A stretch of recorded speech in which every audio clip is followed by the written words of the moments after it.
Жоғарғы медициналық колледж, Алматы қаласы.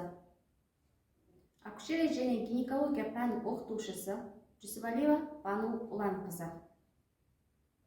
Гинекологиядағы тексеру тәсілдері. Гинекологиялық науқастарды зерттеу екі әдістен тұрады. Сұрастыру анамнез мәліметтерінен, объективті қараудан. Өз кезегінде объективті қарау екіге бөлінеді. Жалпы зерттеу: дене бітімі, бойы, салмағы, тері жабындысының жағдайы, сүт бездері. Арнайы зерттеу: сыртқы жыныс мүшелерін сарпайды қарау, қынаптық айналар арқылы зерттеу, беймануальды тексеру, жатырды зондтау, кальпоскоптың және гистероскоптың көмегімен қарау, қынаптың тазалық дәрежесіне жағынды алу. Қынап микрофлорасы. Әйел жыныс жолдарындағы қабыну процестерін диагностикалауда қынап микрофлорасын зерттеу маңызды рөл атқарады. Сіздерге ішкі жыныс мүшелері көрсетілген. Жатыр түтіктері аналық без және қынап. Қынапты қалыпты жағдайда лактобактериялар өмір сүреді, немесе дидерлейн таяқшалары деп атаймыз. Одан басқада қыз балалардың қынабында әдетте қалыпты жағдайда өмір сүретін басқа да микрофлора болады. Пептострептококтар, клостридия, пропионобактерия және мобилинкус.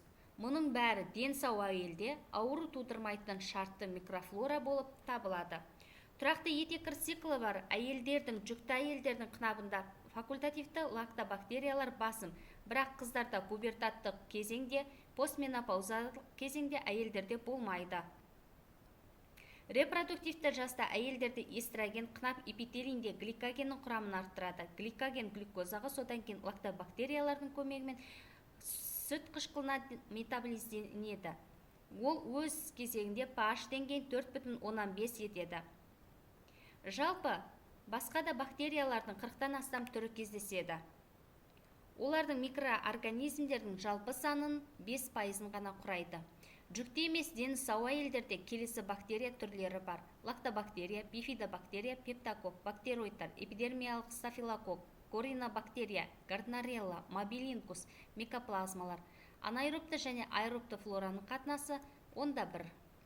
Қалыпты бактериялық флора патогендік микроорганизмдердің енуіне жол бермей, антагонистік рөл атқарады, ал сау эпителийге кез келген инвазия әрдайым дерлік қынаптың микрофлораның өзгеруімен бірге жүреді. Клиникалық тәжірибеде қынаптық микрофлораның жағдайын бағалау үшін бактериялардың санын, патогенді бактериялардың, лейкоциттердің және эпителий жасушалардың болуын ескере отырып, 4 тазалық дәрежесін анықтайды. Біз сіздермен қазір қынаптың тазалық дәрежесіне жағынды алу алгоритмін көрсетеміз. Бүгін біздің сабағымызда қынаптың тазалық дәрежесіне жағынды аламыз. Ол үшін жүкті әйелді гинекологиялық орынтаққа жатуын сұраймыз. Астына бір рет қолданылатын стерильді пеленкаларды береміз, жаялықтарды. Одан кейін өзіміздің қолдарымызды жуып, гигиеналық деңгейде өңдеп, қолдарымызды антисептикпен өңдейміз. Қолдарымызға бір рет қолданылатын стерильді резеңке қолғаптарды киеміз. Өзімізге қажетті құрал жабдықтарды дайындай қоямыз. Алдын ала бір рет қолданылатын Куско айнасын пайдаланамыз. Куско айнасын алдық. Жұмсақ заттарға арналған, қауіпсіз жолға арналған контейнерге тастаймыз. Әйелді тізесан буындарында өзін еркін ұстауын және ашып жатуын сұрайсыздар. Үлкен және кіші жыныс еріндерін сол қолдың бірінші, екінші саусақтарымен ашамыз. Куско айнасын біріншілікті өлшемде, одан кейін көлденең өлшемде енгіземіз. Айнаны бекітеміз. Фолькман қасығын аламыз.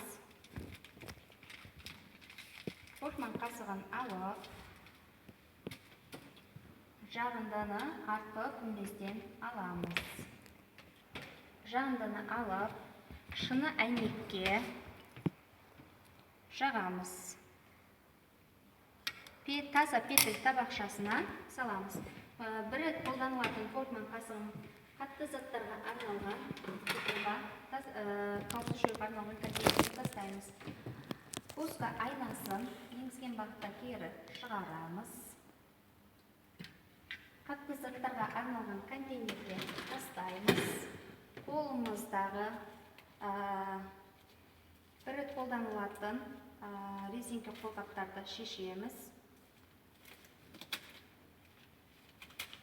Жұмсақ заттарға арналған, қауіпсіз жоюға арналған контейнерге тастаймыз. Жолдама жазамыз. Жолдаманы жазып, алынған жағындыны зертханаға жолдаймыз. Қынап тазалығының бірінші, екінші дәрежесі таза, үшінші, төртінші дәрежесі лас болып есептелінеді. Өздеріңіз көріп отырғандай, келесі суреттерде қынап тазалық дәрежесінің 4 түрлі нұсқасы келтірілген.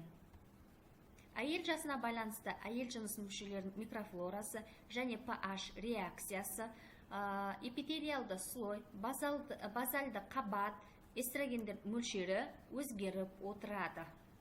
Сонымен қатар, қынап тазалық дәрежесіне жағында алған кезде қынаптан, сервикалды өзектен және уретра өзекшесінен де жағында алуға болады.